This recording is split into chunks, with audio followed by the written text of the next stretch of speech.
Shalom saudara dan sahabatku, komunitas Mazmur 23, Mazmur 112. Kita jumpa lagi untuk merenungkan kebenaran firman Tuhan ini bersama-sama. Hak-hak manusia ciptaan baru dalam pandangan Alkitab. Mari kita menghafal dulu Mazmur 23 dan Mazmur 112. Tuhan adalah gembalaku, takkan kekurangan aku. Ia membaringkan aku di padang yang berumput hijau.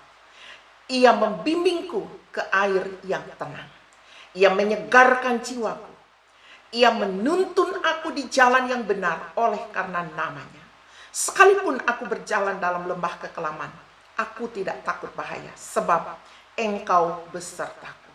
Gadamu dan tongkatmu itulah yang menghibur aku. Engkau menyediakan hidangan bagiku di hadapan lawanku. Engkau mengurapi kepalaku dengan minyak. Pialaku penuh melimpah. Kebajikan dan kemurahan akan mengikuti aku seumur hidupku. Dan aku akan diam di dalam rumah Tuhan sepanjang masa. Haleluya. Berbahagialah orang yang takut akan Tuhan dan yang sangat suka akan segala perintahnya. Anak cucunya akan perkasa di bumi. Angkatan orang benar akan diberkati.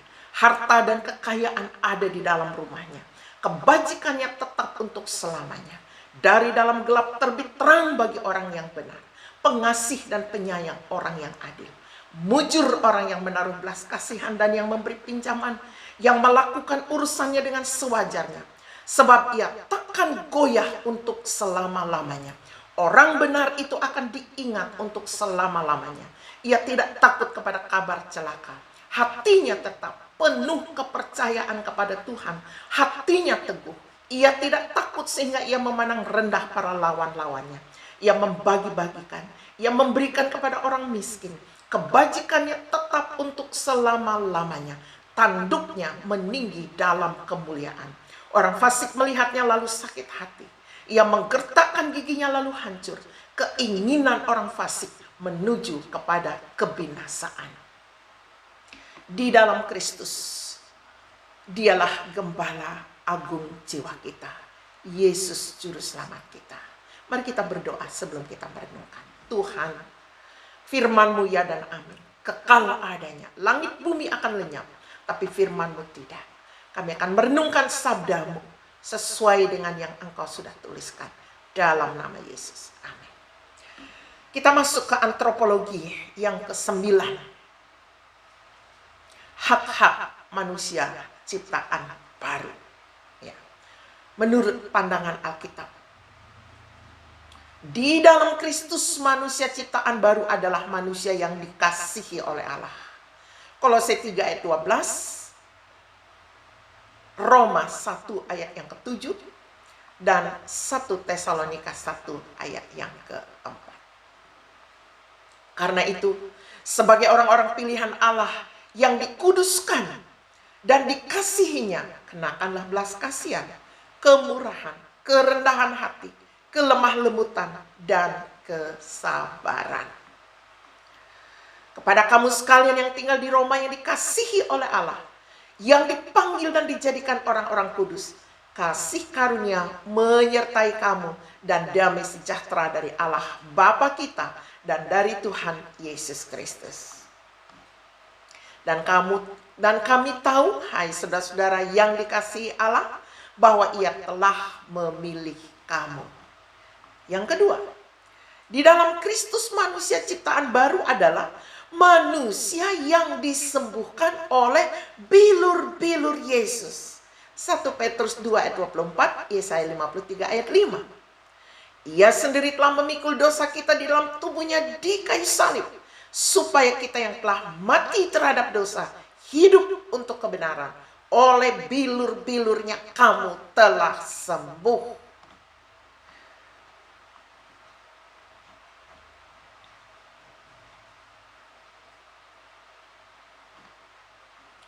Dan yang ketiga, di dalam Kristus manusia ciptaan baru adalah manusia yang terlindung bersama Kristus di dalam Allah. Kolose 3 ayat yang ketiga. Sebab kamu telah mati dan hidupmu tersembunyi bersama dengan Kristus di dalam Allah. Dan yang keempat, manusia di dalam Kristus, manusia ciptaan baru adalah manusia yang memiliki suatu warisan dari Allah. Efesus pasal yang ke-1 ayat yang ke-11. Aku katakan di dalam Kristus, karena di dalam Dialah kami mendapat bagian yang dijanjikan. Kami yang dari semula ditentukan untuk menerima bagian itu sesuai dengan maksud Allah yang di dalam segala sesuatu bekerja menurut keputusan kehendaknya. Dan yang kelima, di dalam Kristus manusia ciptaan baru adalah manusia yang memiliki jalan masuk kepada Bapa melalui Roh Kudus. Efesus 2 ayat 18. Karena oleh Dia kita kedua belah pihak dalam satu roh beroleh jalan masuk kepada Bapa. Saya kembali kepada yang nomor 2, di mana di dalam Kristus manusia ciptaan baru adalah manusia yang disembuhkan oleh bilur-bilur Yesus. Saya lupa mengcopy Yesaya 53 ayat yang kelima. Saya membacanya di sini, saudara, dalam terjemahan baru. Tetapi Dia tertikam oleh karena pemberontakan kita. Dia diremukkan oleh karena kejahatan kita. Ganjaran yang mendatangkan keselamatan bagi kita ditimpakan kepadanya. Dan oleh bilur-bilurnya kita menjadi sembuh. Ini hanya diterima hak oleh orang-orang yang sudah menjadi manusia ciptaan baru. Oleh bilur-bilurnya manusia ciptaan baru disembuhkan oleh Yesus. Puji Tuhan. Kita masuk ke dalam kesimpulan. Apa kesimpulan yang kita belajar hari ini? Hak-hak manusia ciptaan baru menurut pandangan Alkitab. Di dalam Kristus manusia ciptaan baru adalah 1. Manusia yang dikasihi oleh Allah. 2. Manusia yang disembuhkan oleh bilur-bilur Yesus. 3.